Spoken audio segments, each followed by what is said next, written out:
우리가 이 세상을 살아갈 때 참으로 지혜가 필요합니다. 돈을 버는데도 지혜가 필요하고 사람과의 관계에서도 지혜가 필요합니다. 참다운 지혜를 가지고 잘 판단하며 인생을 바르면서도 행복하게 살아가야 되는데 그러기 위해서는 무엇보다도 지혜가 필요한 것입니다. 잠언 16장 16절에 보면 이렇게 말씀합니다. 지혜를 얻는 것이 금을 얻는 것보다 낫고 명철을 얻는 것이 은을 얻는 것보다 낫다. 우리의 삶에 참다운 지혜가 필요하다고 하는 것입니다. 그렇기 때문에 인간들은 끊임없이 지혜를 추구하면서 살아왔는데요. 철학이라고 하는 학문은 신학과 더불어서 인간의 가장 오래된 학문이라고 할 수 있는데 이 철학이란 말이 영어로 필로소피잖아요. 이 필로소피라고 하는 말은 헬라어로 필로스와 소피아라고 하는 말이 결합된 말입니다. 필로스라고 하는 말은 우리가 잘 알듯이 사랑이라는 말이고 소피아라고 하는 말은 지혜라고 하는 말입니다. 그래서 철학은 지혜를 사랑하는 학문이다. 지혜가 무엇인지를 구하고 어떻게 지혜롭게 살 것인가 이것을 말하는 학문입니다. 그러니까 인간이 철학을 추구한 것은 지혜가 무엇인가를 깨달아서 지혜롭게 살고자 했기 때문이라고 하는 것입니다. 지혜롭게 사는 것이 인간의 가장 오래된 관심사라고 하는 거예요. 오늘 이 야고보서는 예수님의 육신적인 동생인 야고보가 로마 지역에 있는 여러 디아스포라 유대인 교회에게 보낸 편지인데요. 여기서 야고보는 먼저 이렇게 질문하고 있습니다. 여러분 가운데 지혜 있고 이해력이 있는 사람이 누구입니까? 이 말씀은 굉장히 반어적으로 질문하는 것인데요. 지혜 있는 사람이 없다고 하는 것입니다. 그러면서 지혜를 찾기를 강조하는 그런 말씀인 것입니다. 오늘 본문에서는 지혜는 두 가지가 있다고 말씀합니다. 하나는 땅에 속하고 육신에 속하고 악마에 속한 세상적인 지혜이고 또 다른 하나는 위에서 오는 지혜라고 그렇게 말씀하고 있습니다. 세상은 똑똑하고 영특하고 손해보지 않는 것을 지혜라고 생각합니다. 그래서 내 뜻을 이루어내고 내가 이기는 방법이 지혜예요. 그래서 지혜롭다고 하는 건 내가 이겨야 되는 거예요. 이것을 오늘 본문에서는 땅에 속한 지혜라고 말씀합니다. 이것은 인간의 본능적인 행동에서 나오는 지혜라고도 할 수가 있을 것 같습니다. 그런데 이 땅에 속한 지혜는 시기하는 마음으로 인한 지혜라고 하는 것입니다. 시기하는 마음이 있어서 지혜를 추구하는데 그것의 결과는 온갖 악행이 있다고 하는 것입니다. 그렇기 때문에 참으로 이 세상의 지혜는 평화를 주지 못하는 악마적인 것이라고 말씀하고 있는 것입니다. 교회에서도 보면 시기심으로 인해서 열심히 일하는 사람들도 있습니다. 이 시기라고 하는 말은 헬라어로 젤로스라고 하는 말인데요. 이 젤로스라고 하는 말은 시기라고 하는 뜻뿐만 아니라 열정이라고 하는 뜻도 있습니다. 시기심을 가진 사람은 아주 열정적으로 봉사합니다. 교회에서도 그렇다는 거예요. 시기심을 가진 사람은 아주 열정을 가지고 그 일을 시기하는 마음으로 막 이루어서 완성시킨다고 하는 거예요. 그런데 그것이 세상적인 방법이라고 하는 것입니다. 그런 세상적인 방법이 우리에게 행복을 주지 못한다고 하는 거예요. 그래서 교회 안에서 열심히 봉사하면서도 행복하지 못한 사람들이 많이 있어요. 그런 육에 속한 지혜로 행할 때는 악한 행위가 발생하고 평화를 빼앗아버린다고 본문은 말씀합니다. 그러니까 그 지혜는 온전한 지혜가 아니라고 하는 것이죠. 그런 지혜로 사람들이 돈을 더 많이 번다고 할 때 돈을 많이 벌었기 때문에 성공이라고 할 수 있을지 모르지만 인생의 성공이라고 평가할 수는 없을 것입니다. 악한 행위가 있고 평화가 빼앗겨져 버려서 마음속에는 불평이 가득한데 그것이 어떻게 인생의 성공이라고 할 수 있겠습니까? 참으로 진정한 지혜는 그 지혜를 통해서 관계된 모든 사람이 평화를 누릴 수가 있어야 하는 것입니다. 창세기에 보면 가인과 아벨이 형제로 나타나는데 그 둘은 각자 하나님께 제사를 드립니다. 그런데 하나님께서 동생인 아벨의 제사만 받으시고 형 가인의 제사는 받지 않았습니다.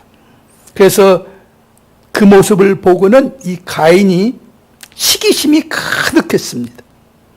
내 것은 받지 않았다. 그러면서 동생을 미워하기 시작합니다. 하나님께서 가인의 제사를 받으시지 않은 이유가 있을 터인데 그것은 전혀 생각하지 않고 시기심이 가득 차서 가인은 동생 아벨을 들판에서 돌로 쳐서 죽입니다. 시기심과 경쟁심을 가지고 살인사건이 터진 거예요. 땅에 속한 지혜로 자기 중심으로 살고자 한 그 결과입니다. 악한 행위가 있고 평화를 뺏겨버렸다는 것입니다. 로마인 이야기라고 하는 책으로 유명한 일본 작가 시오노 나나미가 쓴 십자군 이야기라고 하는 책을 보면요. 십자군 전쟁 당시에 십자군 지도자들은 그럴듯한 명분을 가지고 이슬람 지역에서 기독교들이 성지순례를 가는 것을 막았다고 해서 전쟁을 벌이게 된 것인데 그 지도자들 사이에는 시기와 다툼의 영이 가득했다고 이 시오노 나나미는 말하고 있습니다. 십자군은 거의 200년 동안 6차에 걸친 전쟁을 했는데 그 십자군이 한 번도 전쟁에 승리를 못했는데요. 그들이 1차 원정에서는 그 성과 주민의 약 7만 명을 남녀노소 가리지 않고 대량 학살했다고 합니다. 그 옛날 인구도 없는 시절에 7만 명을 죽였다고 하는 것은 참으로 엄청나게 많은 사람을 죽인 것이죠. 저는 이 전쟁은 그리스도인들이 하나님이 주시는 지혜의 방법을 사용하지 않고 세상적인 시기의 지혜로 행동한 아주 비기독교적인 추악한 전쟁이었다고 생각합니다. 세상을 구원하기는커녕 세상을 망가뜨렸습니다. 저는 생각하기를 우리도 잘못하면 하나님의 뜻을 실현한다고 하면서 하나님이 주시는 지혜가 아니라 세상적인 지혜의 방법을 사용할 수 있음을 여기서 깨닫습니다. 그래서 세상을 망가뜨릴 수가 있다고 하는 거예요. 하나님 나라를 위한다고 하면서 하나님 나라를 망가뜨릴 수가 있다는 것입니다.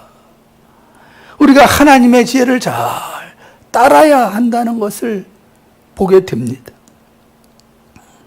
오늘 본문에서 말씀하는 것은 참 지혜는 인간의 노력으로 획득되는 것이 아니라고 하는 것입니다. 위로부터 온다는 거예요. 하나님의 은혜로 주셨다는 것입니다.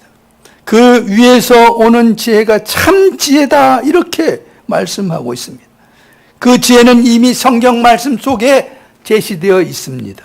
그래서 우리는 말씀 속에서 위에서 오는 지혜, 진리의 지혜를 찾을 줄 알아야 됩니다.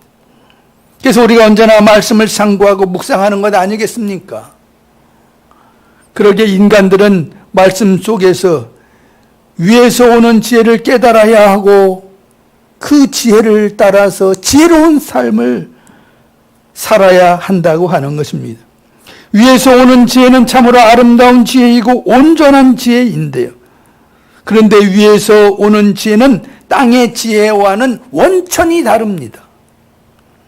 내 본능적인 생각으로 지혜로운 길을 생각하지 말고 성령 충만한 가운데 하나님은 어떻게 말씀하셨는가?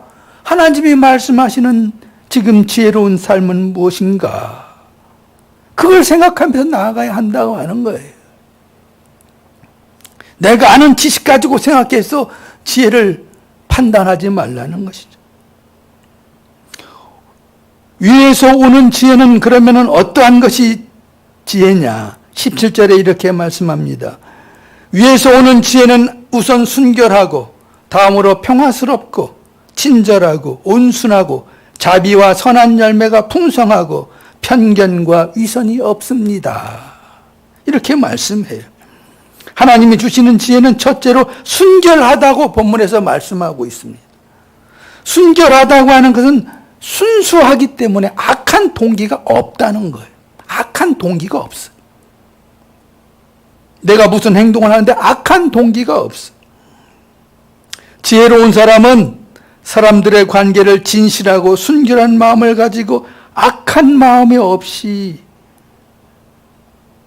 살아가야 한다고 하는 것입니다. 우리는 순결한 지혜로 지혜롭게 살아야 한다는 것이죠. 세상 사람들은 살아갈 때 적당히 거짓말도 해가면서 융통성 있게 살아야 한다고 말합니다. 그러면서 순결하게 살려고 하면 왜 그렇게 순진하게 사냐면서 아주 어리석은 사람 취급합니다. 하지만 세상 사람들이 보기에 순결한 모습이 어리석어 보일지는 모르지만 하나님 보시기에는 지혜로운 사람이라는 거예요. 평화를 누릴 아름다운 사람이라고 하는 거예요. 마태복음 5장 8절에 예수님께서 말씀하시기를 마음이 깨끗한 사람은 복이 있다. 그들이 하나님을 볼 것이다. 라고 하셨습니다. 여기서 마음이 깨끗한 사람이라는 것은 순결한 사람을 지칭하는 것입니다. 성도는 하나님을 보고 하나님을 따르며 하나님처럼 살고자 하는 사람입니다. 마음이 깨끗한 사람이 하나님을 볼 수 있다고 하는 거예요. 정말로 지혜로운 사람은 순결한 마음을 가지고 이 세상 사람들과 함께 더불어 살아가다가 하나님까지 보게 되는 사람입니다. 하나님이 주시는 지혜는 우리가 순결하게 행하게 한다고 하는 것입니다. 두 번째로 하나님이 주시는 지혜, 위에서 오는 지혜는 평화스럽다고 말씀했습니다. 그 지혜는 우리 모두가 평화를 누리게 하는 지혜입니다.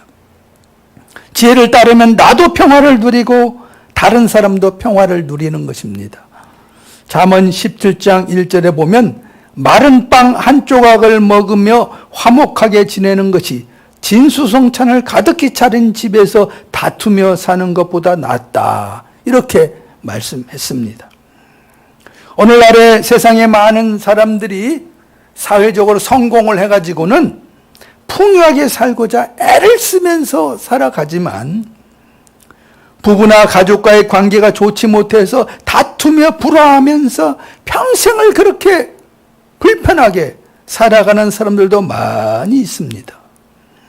그런데 하늘의 지혜를 가지고 사는 사람은 잘 먹고 풍요하게 사는 것보다 화목하게 관계하면서 살아가는 것을 더 중요하게 생각하고 우선시해야 한다는 것입니다. 다른 사람들과 평화의 관계를 맺으며 사는 것은 위에서 오는 지혜를 가진 사람들의 아름다운 모습이라고 할 수가 있습니다. 그것은 하나님께서 우리에게 보여주신 지혜인 것입니다. 하나님은 죄인인 우리와 평화의 관계를 맺기 위해서 자신의 아들을 죽이는 가장 큰 희생을 치르신 분이십니다. 예수님께서도 하나님과 인간들을 화목하게 하시기 위해서 자원하여 기꺼이 도망칠 수도 있었지만 십자가의 길을 걸어갔던 것입니다. 하나님께서 우리와 평화를 위해 힘쓰셨고 그러기에 평화를 사랑하는 사람들은 하나님의 마음을 품은 사람들이라고 할 수 있습니다. 그러나 평화의 인간관계는 저절로 이루어지는 것은 아닙니다. 내가 하늘의 지혜를 깨닫고 노력해야 하는데 예수님은 하늘의 지혜를 말씀하십니다. 누가복음 6장 28절 29절에 보면 너희를 저주하는 사람들을 축복하고 너희를 모욕하는 사람들을 위하여 기도하여라.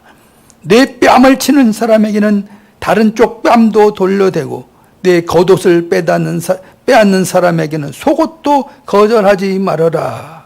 그렇게 말씀하셨습니다. 평화를 위해서는 자기 것을 포기할 줄 알아야 한다는 것이. 내 것을 매번 포기할 수는 없겠지만 자기 것을 포기할 줄을 알아야 돼요. 그것이 지혜라는 거예요. 자기 것은 하나도 포기하지 못하고 남의 것을 도리어 빼앗아서라도 자기 것을 더 많게 하려는 사람이 있습니다. 예수님이 말씀하시는 지혜가 아닌 것입니다. 우리가 너무 땅의 지혜로 살아가서는 안 될 것입니다. 우리를 통해 세상에 평화가 넘치고 다툼이 있는 곳에서 다툼이 사라지고 모두가 함께 웃을 수 있다면 얼마나 아름다운 하늘의 지혜를 가지고 살아가는 삶이겠습니까?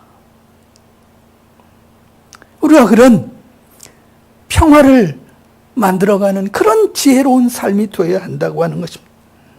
마지막으로 위에서 오는 지혜는 친절하다고 했습니다. 친절하다고 했는데 개역 개정판 성경에서는 관용하다고 표현했어요. 저는 이 개역 개정판 번역이 여기서는 더 좋은 번역이라고 생각했습니다. 위에서 오는 지혜는 사람을 관용하게 한다고 하는 것입니다. 관용이란 말은 자기 중심주의, 이기주의란 말과는 대립되는 말입니다. 위에서 오는 지혜는 우리가 관용을 베풀게 한다는 거예요. 관용을 베풀지 못하고 끝까지 쫓아가서 내가 끝까지 잊지 않고 보복하려고 해서는 안 된다고 하는 것이죠.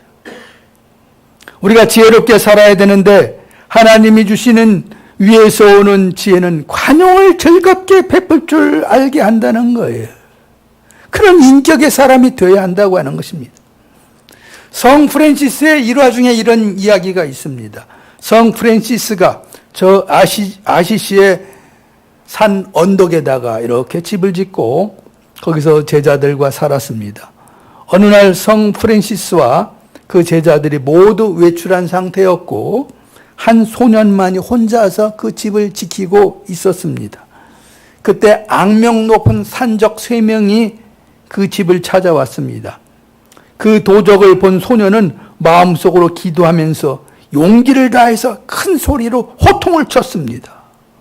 남들은 땀 흘려 일하는데 너희들은 남의 것을 훔쳐 먹으려는 것이냐?